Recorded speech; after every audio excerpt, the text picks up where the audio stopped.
Welcome back. This is the Poet Is a Human with the Philosopher Dunamis on this week's episode number 59, Fight for Discernment.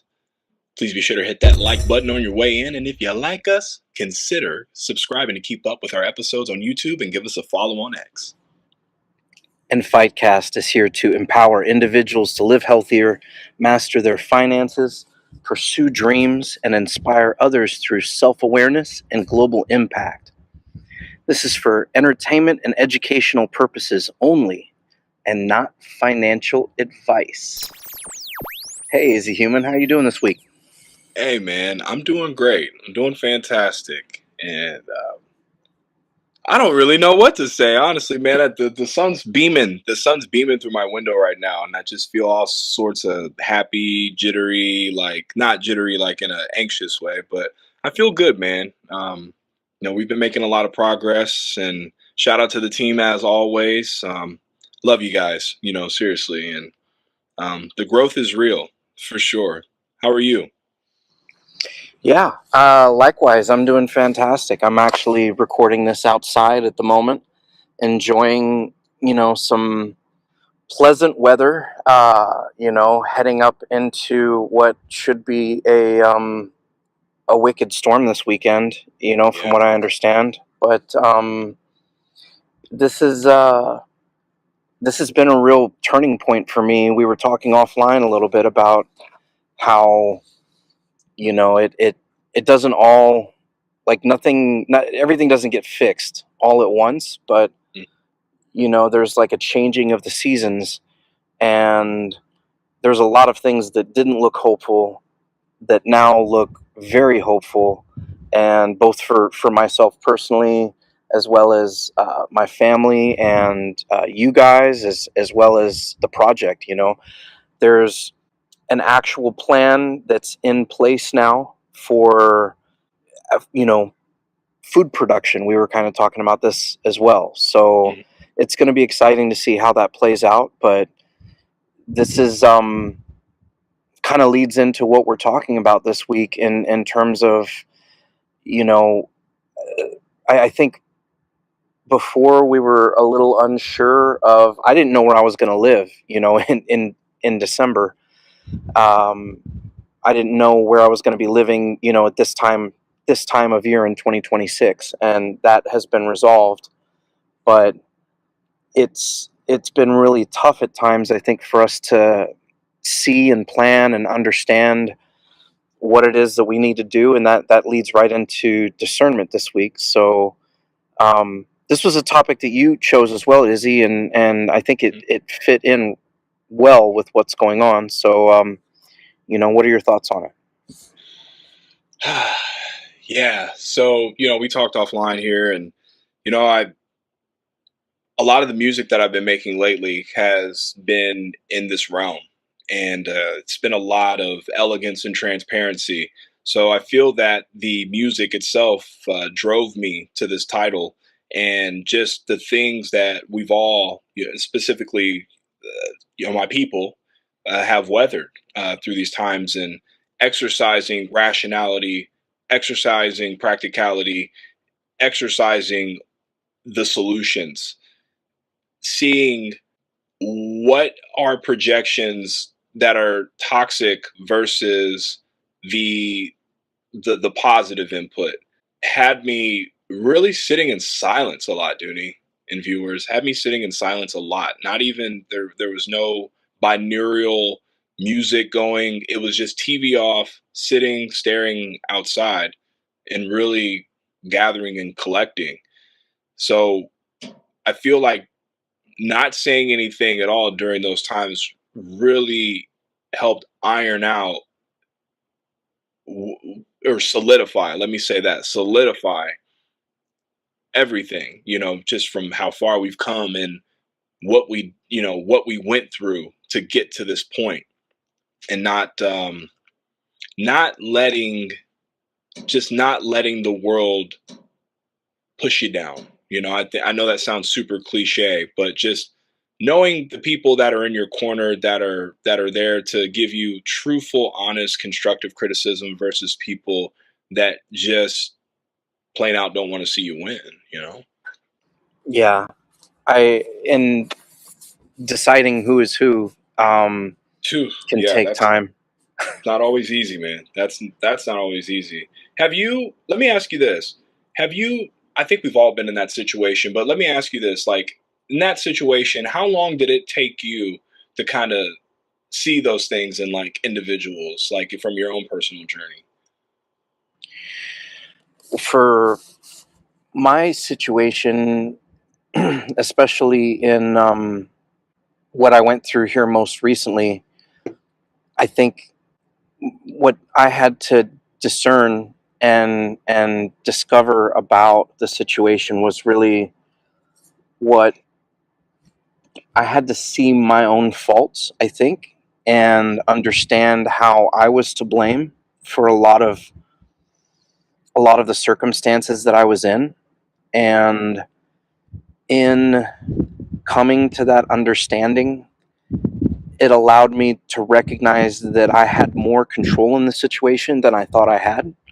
Mm, And one of the most important things for me was to start to seek out mental health, and at the same time to take agency in the areas of my life and responsibility to to start to put the most important pieces back together. And so it's sort of like I'm building a building, but there haven't really been, unfortunately for me, there have been a lot of people that I've pushed away in the process, and there have been a lot of people that, you know, um, whether it's through their fault or through my fault, that I don't have a very close relationship with anymore. And I'm not even talking about people in the space. I'm talking about my family, immediate family members. And yeah, that's that's an unfortunate thing that I'm still having to grapple with, and recognize again that, really the source of my suffering was myself. And yeah, so much of even the circumstances that we face, I had to recognize how much of it was in my mind. There is a certain amount of stuff, whether or not somebody has money in their bank account, whether or not somebody owns their house, or whatever these other things, has assets. All these things I think are important. But at the end of the day, if you're fed and you have shelter, and you're not in immediate danger, there are all these things that you can be grateful for and feel blessed about. And for me, everything in my life is about going back to basics right now. yeah. And there's no pride or shame to keep me in the way of doing what I need to do now. Right.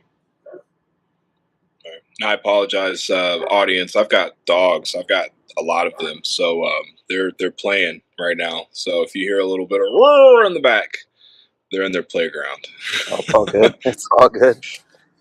I wanted to touch on that real quick because and it kind of leads me into the next part of like why knowing better, doesn't mean choosing better, and it's like we know these things and we see these things, we experience these things, and now we're at that crossroad of now we have this information and using discernment, like the intelligence gathers the info, right? And discernment filters it. So, and I think this might be a pretty obvious answer, but why knowing better doesn't mean choosing better? Why? Why is there a difference? There's a real clear delineation, I think, and they talk about this in scripture as well. Hmm. Um, Satan knows who God is too. The demons know about God and can quote scripture. So there's a big difference between knowing what's right to do and doing what's right. And I don't know if you could say maybe wisdom would be the missing piece if you know what's right but don't do it. But that's ultimately the dilemma. And Now, what I think the problem is that there are a lot of people that don't have all the information. You know, we've talked again on this podcast about the government and how, I think disclosure needs to come. It's not just the Epstein files, it's everything that the CIA, the FBI, and other intelligence agencies have classified. It's, there should be reasonable expectation for us to not just take it on the chin. And there's information that's important for us to have in order to make the right decisions, and I don't think we have all that information. But if we have all the information and make the wrong choice still, I think that's due to a lack of wisdom. Mm. Wisdom, seeing that makes me think about experience versus wisdom now. And I feel like the more experience you have, the more wisdom that you collect. You're not just born with the wisdom.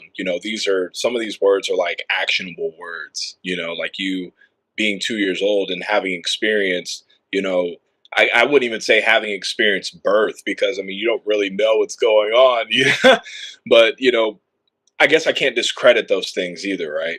Um, but yeah, just I would say that you're very wise, Dunamis, because I feel like you have a collection of experiences and you're able to provide multiple scenarios and situations from whether it be, your real life experience, or just like, heck, it could be a movie that I didn't watch, and it could be a quote in a movie that I didn't know about, and um, yeah, and I even feel that in myself. I kind of laugh at myself a little bit. Is over the years, well, more recently, it just feels like my beard is getting way more gray. I feel like freaking what's his name, Tim Allen from the Santa Claus. When he was starting to become Santa Claus, and he shaved his beard, it just grew back all white. It just kind of feels like that, and I don't think it's a bad thing either, man. It just I choose silence on purpose. And just being able to listen with the intent to understand has really driven me in a much more rapid um, sphere of discernment. Um, and just practicing that routine on the daily, it makes the filtering process that much more efficient. Like, you've got an assembly line in your brain, is what it feels like to me. And it's like my friends or my family or people that I don't necessarily know, acquaintances, it's just being able to process all of that information, and being able to point out the steak and potatoes of it, whether, it's like, this is the heart of why, my friend is upset, or the solution that they're going for this business, or this person is just simply trying to sell me something. It doesn't have to be a car, but just sell me on their idea, and they don't even believe that it's true. And then practicing discernment, and Mm-hmm. even how you approach that from a demeanor standpoint. Like, do you just call them out, or do you just say, okay, well, I have to take that in consideration, man. I do appreciate the information. I got your number, so yeah, we'll be in touch. And just even in that sphere. Yeah, I think that that's where giving yourself silence and giving yourself the ability to make that decision, um, it's really, you can respond any way you want to. And the trick is to make the choice, to slow down enough in order to be able to make the choice. And you can almost make a game out of it. As you're talking, I'm thinking about how, you can almost think of yourself as a counterintelligence officer. You're basically a spy, and you're going through the world gathering information. And if everyone were just more observant, and the trick is that requires consciousness. It requires us to pay attention, right? Hmm. And listening to understand, like you said, that's something that I think most of us don't do. Um, it's a skill. It takes practice, and but the more, I think, for me, it has helped to have moments in time where I'm consciously deciding to be silent. No matter what, I'm not going to say anything unless somebody asks me a question. And you can do that in a social setting. Just give it a try. At first, it can make other people feel uncomfortable if they're not used to somebody being quiet who's not normally quiet, but that's a good thing. You can. This is even when we talk about discernment, and you were talking earlier. I was thinking about how we had that whole episode on solitude, and it's really in the silence and going and being alone that you can listen to God, listen to yourself, really understand yourself, right? Right. Makes me think, like, now I'm thinking about, like, so like the emotions that come with that too. How do you make, like, with emotional discernment, like, how do you make a decision while triggered, Dooney? You probably so the best thing to do is to not make a decision when you're triggered.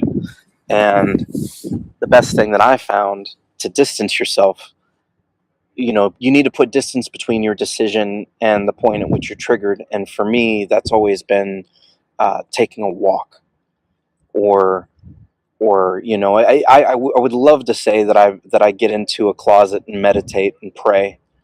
That would probably be even the best thing. But for me, it's usually done out walking around, and you will absolutely calm down if you just allow yourself to calm down, even when you're triggered. And when you calm down, and especially if you do it alone, your mind is able to do that processing that we're talking about. You're able to start figuring out things that you didn't know or didn't realize. And the more time you take, the more silence that you allow to happen, the more you can really decide what kind of response you want to make, and make a good decision. Yeah, I'm with you on that. Just waiting until your nervous system settles. And what do you do in a situation where, let's say, you know yourself, and like, I'm typically a person that if I'm having, like, I don't even want to call it an episode, right? But when I'm having a moment of uncertainty or things aren't as clear for me, my best thing, or, my go to is just like, listen, I need to just gather this. I need to put this together and just come up with better words, because I think even in that moment when you admit that, you still also show that you still want to have the conversation. You're not in a good spot right now to have the conversation. So there's a level of respect then that comes with that. But I guess my question is, what happens when you aren't given that, and there's no respect in the I need 5 or I need 10, and it's just like it's in your face, like, how, what's the next move, I wonder. That's where you have to have boundaries, for something like that. Mm. If it just depends on the scenario. I mean, it depends on the situation, what needs to be. If I'm in a situation where, let's say it's me and you, and we're meeting up somewhere, and we're in a disagreement about whatever, it's probably something that can be handled civilly. I can't imagine you getting in my face and losing all respect for me and this and that. But Never. let's say that let's say that happened. I mean, if that happened, we're probably going to both want to walk different ways, and that's it. Distance is going to almost always be the answer, I think. Yeah, that's how I feel. Silence and distance and just separating yourself from that situation is, I mean, that's how, like, what I learned in my, in these classes, or what I was taking some, I don't even know how to explain these, how to be a better person class, y'all. It's the best way that I can explain it. But, yeah, because again, you don't want to project anger onto somebody. You just don't want to be out of sorts with it too. And it's, man, it's tough sometimes because, like, especially with the people that you love, I feel like we almost can be a little too flexible, just in the sense of, I know me, I sometimes need to practice discernment as far as my flexibility, as far as like how hard I joke with people. Sometimes like the joke wasn't warranted, or it's just like, or that was mean, that kind of deal. And I think I, I very much need to work on my Freudian slips for sure, because I feel like I can't even like blame my friends for allowing it, but it's just more of me like pushing that boundary of like, let's see what they will allow, that kind of thing. And not all those things are warranted. And again, like you don't want to trigger the wrong response out of that and then have to add another layer to that. And then there's a discernment that comes with that. Like I don't want my friends to have an uncertainty with me in the sense of what's he going to say, because sometimes it's not always the most pleasant, and sometimes it doesn't make sense, and then it kind of discredits your words. So just finding that balance of what is too much and what isn't. And but I think we all do, like, my friends are pretty good, and you guys are really good at that. We're also pretty good at exiting situations. So I don't really worry about you guys too much. I still worry, but it's a different kind of worry. I'm just more so thinking about who's going to hit 100K first. Yeah, it's it's kind of interesting too, and I know we haven't talked about the crypto markets as much on the podcast here recently, just because everything's been so dead. But Mm, I do anticipate some exciting things coming from that probably here in the next year. And if if nothing else, we can go ahead and talk about it here a little bit, because Fight, yeah, we already had plans to use Fight for governance, but I believe we're going to end up using it as a mechanism for acquiring deals on food, in terms of what's produced from the homestead. So yeah, that will all come down the road here, and be an exciting thing to add to what we're doing. But it's nice not it's nice knowing that what we're working on right now doesn't depend on the markets going up. I think is kind of a good thing, yeah, and discerning what's going to happen, you know, to the world at large, or in the economic markets, I think has been. I haven't been very good at it, and I'm kind of realizing, if anything, the wisdom that I've acquired over the years has just been to finally say that, look, I don't know what's going to happen. I really just I have no clue, and so I'm going to prepare my life for the worst case scenarios. And there's conversations I've had with people about whether that makes me like a prepper, and I don't know that I necessarily dislike that term, but I don't think it's really the same as being a prepper. I think I just want to build a life that's more resilient, that where I don't have to worry about things like if the power is going to go out, or if all of a sudden I can't get clean water from the tap. Those sorts of things. I want to start figuring out solutions for them. That's me myself. I'm not suggesting our audience all needs to go down the same road that I've gone down, but I right, think that everybody has their own why and their own important thing. God gives us each an individual specific purpose that fits us, and discernment is needed in order to be able to really flesh out and discover and find out what that's supposed to be. right. And you're absolutely right with the market, man. And that's something that us as a label, we had to shift our focus on as well, was how much of this is going to be inclusive to the crypto market, and where how much time are we going to spend in the Web 2 space. And what we found with that was, obviously markets fluctuate, so you can't really depend on those things. You can read them and assess them from there, like you said, discern that. But with us as artists, like, this is, and not saying that crypto isn't real, And I don't want it to come off that way, but we've got guys, artists that are making, USD. They're making this, and it's pretty much, it's getting to a point now where it's almost automated. Um, so us shifting our focus in that realm, versus can we get catalyst funding versus can we get a government fund, and I've always told the guys, and I said this jokingly, and I say this partly because of the market, but I always told them that we would get a grant from the government, or from these web 2s before we got catalyst funding. And the only reason why I said that was, just looking at the market and just looking at, you know, where we're at in the ecosystem. That was another thing we had to, look at with discernment as well, is the music Yeah, community itself in the community. And we know that everybody loves the music. We know that there's a respect there for that. We're all artists in some form, but it's just, where does that sit exactly on the priority list when we're looking at technology and looking at Cardano's, just the tech career map.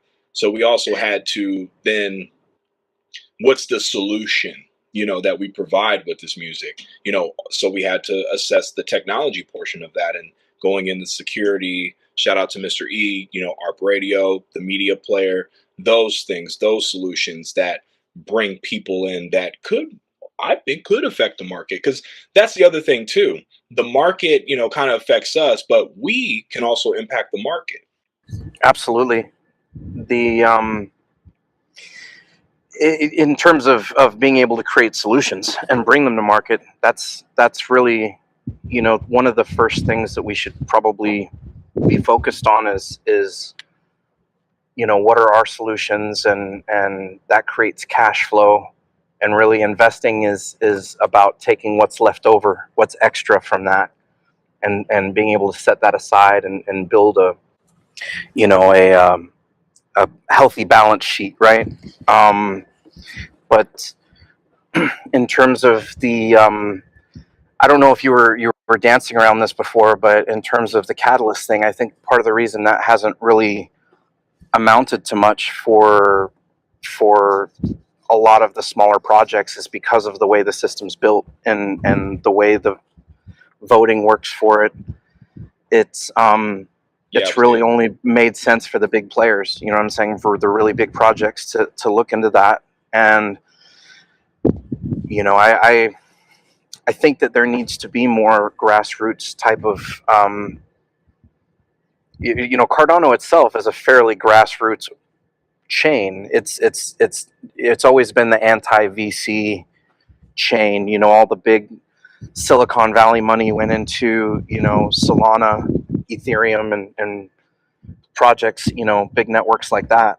And so it is a little disheartening that Cardano's sort of VC wing is also heavily tilted towards big projects. But again, I always assumed that we were going to have to build everything from scratch, anyways. So yeah, from my perspective, I definitely think that it's taken some time to sort of get people to understand the crypto as a technology versus it as just a means of number go up, and it is a very viable technology. I think the thing about music, and I'll say it while we're talking about it here, just because we touched on that subject, but I think that the problem with music was that digital music became popular before the double spend problem was solved. So the fact yeah, that you could distribute and copy and share music without having to use some form of either blockchain encoding or digital rights management or whatever it is, right. that messed the game up in terms of being able to sell albums. And I think that crypto solves that problem. So I still think in the long run, it's something that I think digital music, in fact, is something that's got a big bright future ahead of it. But I think that the economic incentives, the current big players in the system, some of that stuff needs to be shifted around, and whether that happens because I don't know, whether it happens gradually over time or something suddenly happens, I've got no clue. But I definitely think the music industry is going to change, and I think you're going to see people start to collect music again at some point Yeah. because music collections are not really a thing anymore for a lot of people.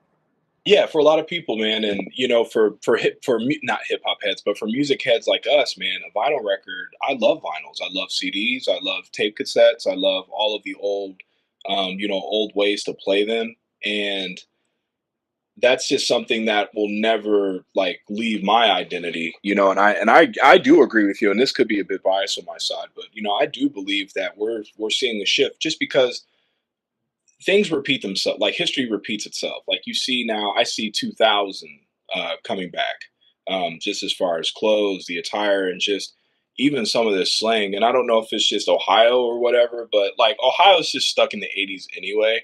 But I'm sorry to see them, just this whole shift and the town that I live in. I mean, you give everybody a horse, I think if they would be fine. But I digress on that. But going back to blockchain and just some of these obstacles that we had to hurdle here, a lot of the discernment, became in the people and like words versus the patterns. And where it kind of disheartened me a little bit was being in the room with some of these people and actually meeting some of these people in person and having what we thought were incredible conversations and ultimately, realizing that, that person really wasn't the decision maker per se, or and not even that, just more of like it was really just kind of like three sheets to the wind kind of conversation. And that was emotionally triggering. And in that space, it was hard for some of us to kind of leave that narrative alone. Um, and with what you were saying too, like with our solution, the solution to this is, we never had, any kind of media player. We tried those things with, certain platforms and they weren't fully developed. It just became promises. And, now us as a team and specifically like with Mr. E and, ARP Radio, he's a perfectionist, not even to a fault, but he just wants to make sure that all of the functionalities are present prior to the user, going in there because we have been fed a lot of those things. But again, that's another example of like the words versus the patterns, and with us, even throughout all of this, and no funding here, no funding that, and I personally, at the end of the day, like you said, it doesn't really trickle down, to us a whole lot.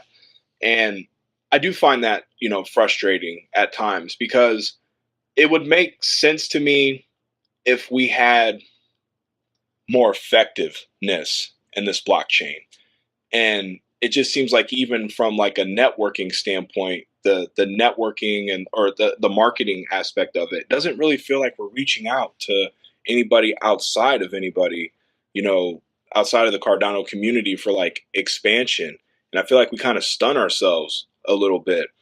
And that also goes back into we can't focus solely on Web3, and that's something I've always, told my guys because our stuff is on Spotify, it's on YouTube, it's on all of these different monetizing platforms that it would almost be to our disadvantage to just be all inclusive. And I think when we came into this, I think a lot of us thought that we could really roll with this, but throughout time, experience, and wisdom that's gathered, again, it just goes back into that balance. I am not anti-blockchain at all, and I don't want it to come out that way in any shape or form because I've met people like Dunamis and darn near my whole team, from crypto. Like we got into this together. It's just that I would like to see more unity and actually more listening with the intent to understand and our whys instead of just judging a book by its cover. And I feel like we get a lot of that. Yeah, it's the whole engagement thing of Cardano has been sort of interesting, just from the point of view that I do feel like we sort of reach, even on X, I feel like we reach the same audience over and over again. Mhm. Um, you know, that's the algorithm, and the apps are going to basically, the platforms are going to do what they do. But I think that going forward, like with the homestead, for example, it's easy for me to think about the steps that need to happen in order to produce the um, the food that we're going to produce at the quality that we want to produce it at. That's going to, as well as the other products. We're not just going to have food, but um, we'll announce more of that here in the future. We're actually thinking about doing soap as well, so Mhm. there's going to be some interesting things. We want to make sure that everything that we do, even if it's merch, that it's all in line with everything that we've been saying as well. So I want you guys to understand that we're not just going to go out and get like polyester cotton blend shirts and throw a No. fight logo on them and sell them, Oh my gosh. because that goes against what it is that we've been talking about this whole time. So yeah, we've been looking into things that are cotton or linen. We're looking into, again, products that we can make with what we're going to be able to have to do on the land, and we do want to incorporate, the fight project. We want to incorporate blockchain into the things that we're doing. We're still going to have website development, and along those lines too. This is a bit of back into discernment, but for me, I feel like for such a long time I'd been paralyzed, not not necessarily from fear, but from really a misunderstanding of what it is that I need to do next. And with the website development, just to get back into that real quick, is the proliferation now of these AI tools that people are using to diagnose big projects, to help them maintain the projects, as well as, um, it's not, they're not tools that are necessary, but when I started to hear about the amount of output that some of these people are doing using these tools, it really doesn't make sense to code without them. Um, Again, that's just my opinion, I guess. But that now is another thing that I've discerned what it is I need to learn next, which is really good. I plan on getting into Claude Code, which is a command line interface AI bot or AI tool, Nice. and that is one of the next steps for me, along with other things. I have a whole list of things written out um, for 2026, and I'm excited, man. I think that 2026 is going to be a fantastic year, although I think it's going to be a hard one for me. Yeah, it's because I feel like this year it's not the hurdles that of others that we're jumping over, it's the hurdles that we create for ourselves. And this is the awareness year. I feel like because we have experienced so much and we have developed that wisdom, that now the discernment becomes these obstacles, like, and again, the obstacles of other people aren't even necessarily obstacles from other people, it's obstacles that we choose to have in our course, and that's going to be, a big thing really, is exercising, these thoughts, and this is why knowing better is different from choosing better. We can talk about all of the good things all day, but if we still go and rob a bank after that, like, it doesn't make sense. It listening with the intent to understand. And you said something too about just the starting. And I feel like maybe not early on into this, I mean, yeah, this was another phase, but yeah, just knowing where to start was always just my thing. And again, I go back into the music because it's just my life.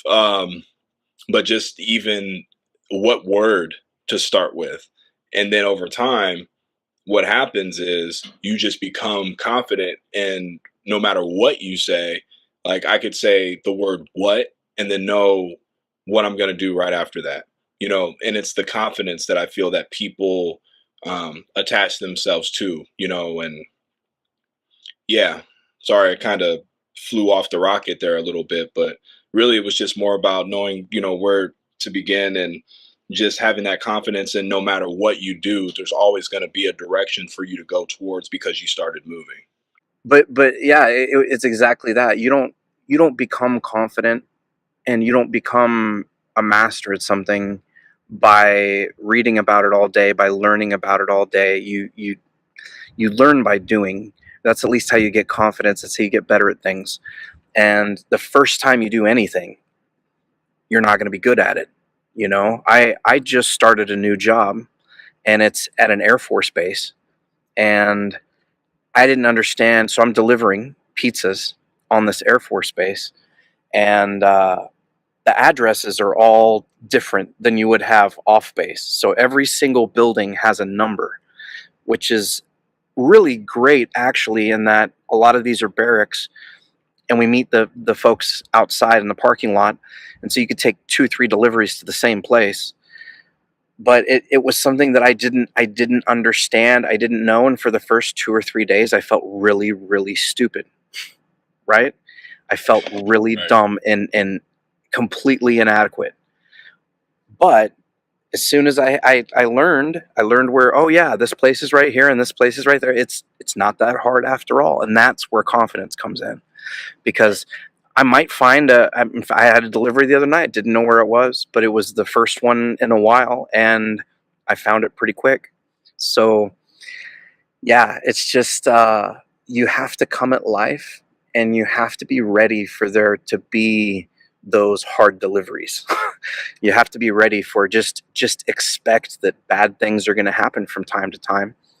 And that's a part of what I was saying too about preparing for the worst. It's not, the Stoics talk about that a lot, and it wasn't that they always expected that things were going to go wrong.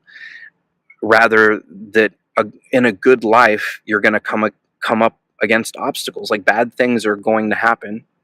Right. And rather than complaining about it, it's better to prepare for it and face it head on. And in overcoming those obstacles is oftentimes how we take our lives up to the next level. Hmm. Yeah. That leads me into a really good question. Why is discernment generational wealth? Ooh, man, there's so many stories in history where somebody saw an opportunity and took it, and it set up their family for generations. So there's so many examples of this, but I would say that if so from my perspective, I want to get into regenerative agriculture. I feel like that's going to be a significant trend and a movement here in this country, not just in 2026 and in 2027, but probably for the next 30, 50, 100 years. We're going to want to have good, clean, healthy food. And so I believe that to be true. I don't absolutely 100% know that to be true, but we'll say that's at least what my discernment is telling me. And if that's the case, what I plan to do with the rest of my life is set up my kids, my grandkids, to be able to continue what I start if they want to. And that should be an answer to your question. I would set up hopefully generational wealth. So Yeah. That answered, yeah, and that is right on key with mine is just being able to tell not even my younger self, but just some of my younger cousins, and just giving them some of those formulas and giving them some of those equations that I guess are kind of like cheat sheets in a way, but just gives you another perspective to, like, okay, I know that you're not 30 yet, but I've seen this a lot when you were 18. So when you run into this, then you know how to approach this. And just those moments in themselves can catapult you to a whole nother level mentally that you didn't even know. And just like the structure and the becoming predictable to yourself, right? Building patterns within yourself. it's we really are machines, dude. Like we really are machines when you think about it. And Shaggy gets on me so much about being too esoteric. But I mean, repetition is the father of learning, man. And I feel like if discernment was something that was introduced earlier on, then, instead of indoctrinating us with standardized testing, then, I feel like we would just be much more wiser just in the global economic society. I'm not saying that I don't apply all these things that I learned, but I think the only thing that I learned was how to like regurgitate. And I think in a way that was beneficial just because it taught me the formula, you know what I mean? Of like, now I can take this formula and I can apply it in this way.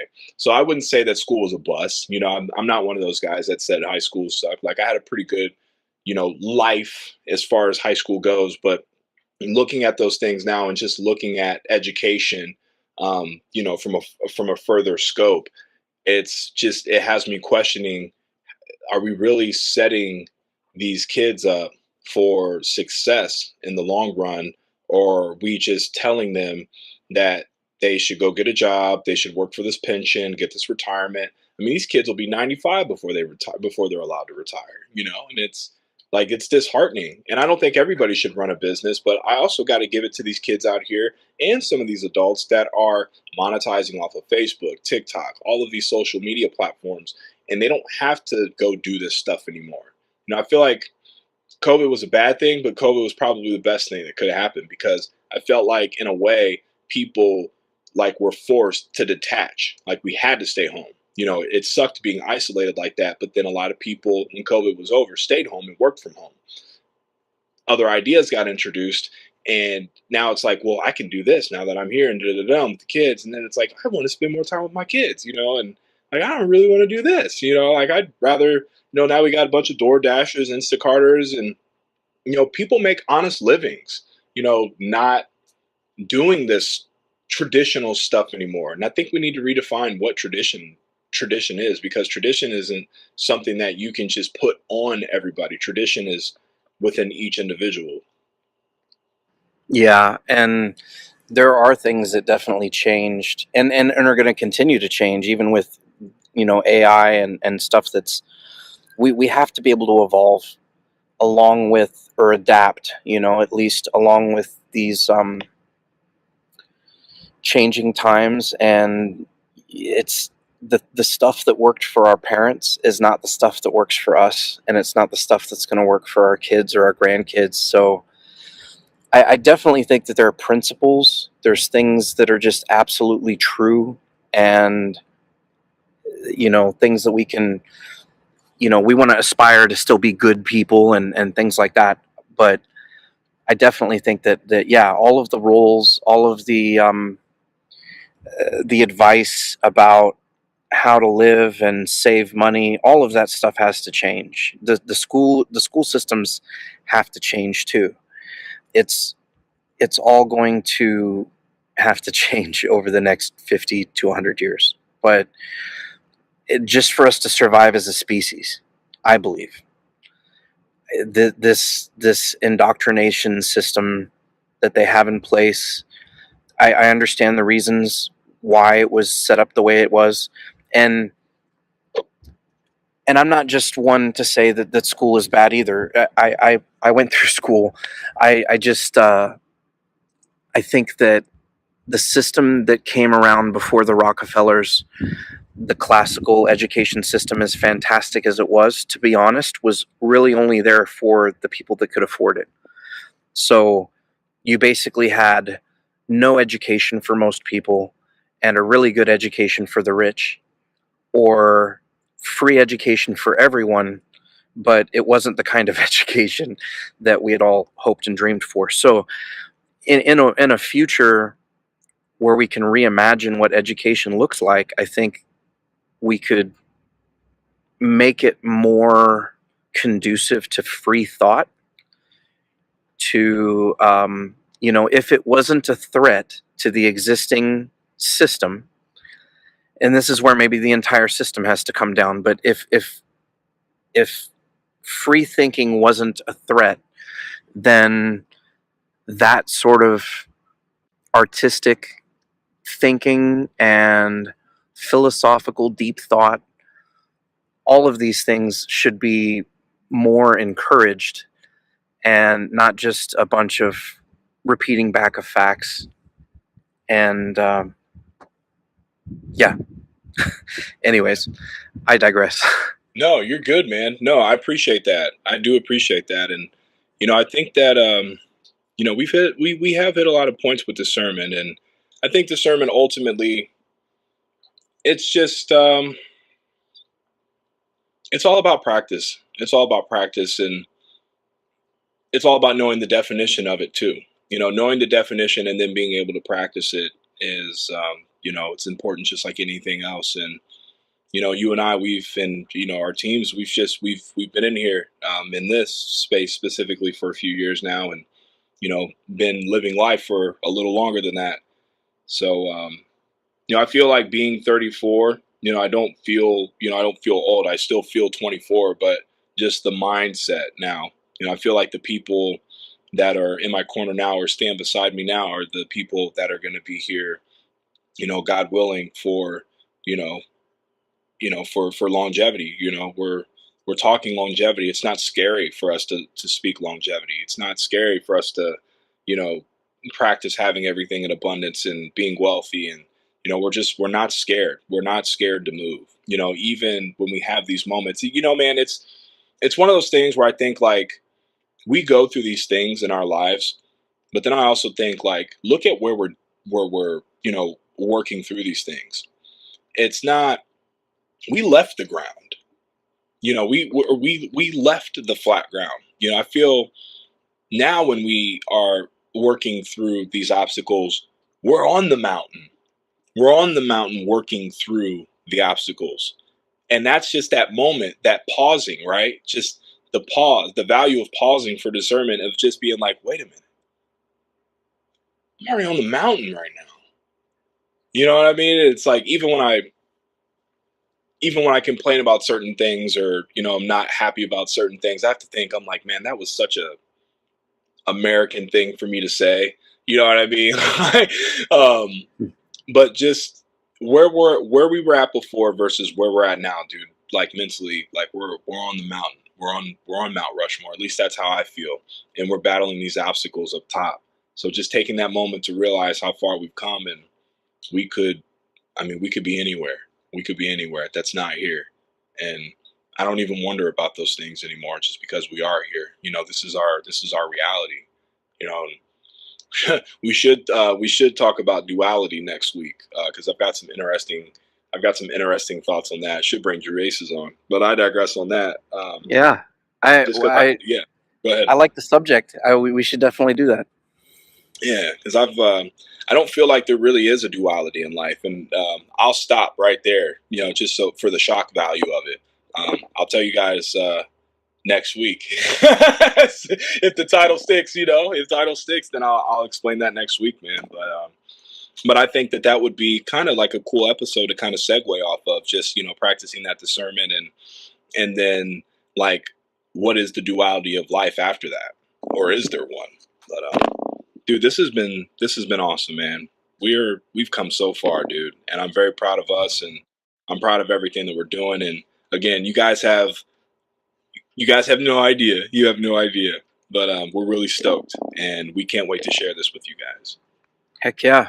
Well, until next week, Izzy, never give up the fight. Never give up the fight, my friend.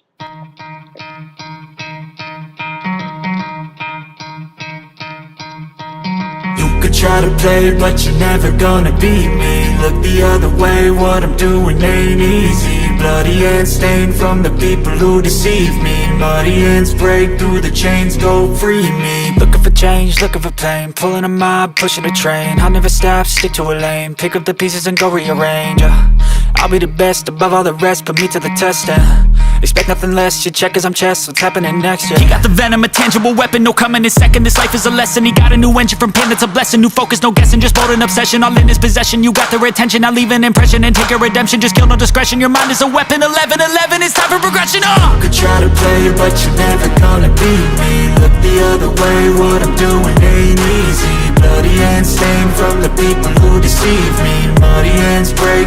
chains go, free me. People like sheep move feet, hurt it easy. You don't wanna be fast asleep when they scheming. Better stand tall, ready for a fight, believe me. When they try the chains, you can say no, free me. So he's been looking for somebody who could save him, instead of searching inside for what they gave him. A strong will, strong mind causes mayhem. We could change the world, change times, rearrange them. Staying on pace, running the race. Life is a chase, I don't want a place. I wanna be first, work till it hurts. Dehydrated thirst till I'm in a hearse. High ambitions and the right mind can take you so far. It's like you lived a few lifetimes. Take off from a break off from the weak minds. They can stay soft. You can change lives, you create thoughts, never waste time. You got one shot, you got one life. Better pop off. What do you like? Make a dream job. No 9-5, no mean boss. Just my life and free thoughts. You could try to play, but you're never gonna beat me. Look the other way, what I'm doing ain't easy. Bloody hands stained from the people who deceive me. Muddy hands break through the chains, go, free me. People like sheep move feet, hurt it easy. You don't wanna be fast asleep when they scheming. Better stand tall, ready for a fight, believe me. When they try the chains, you can say no.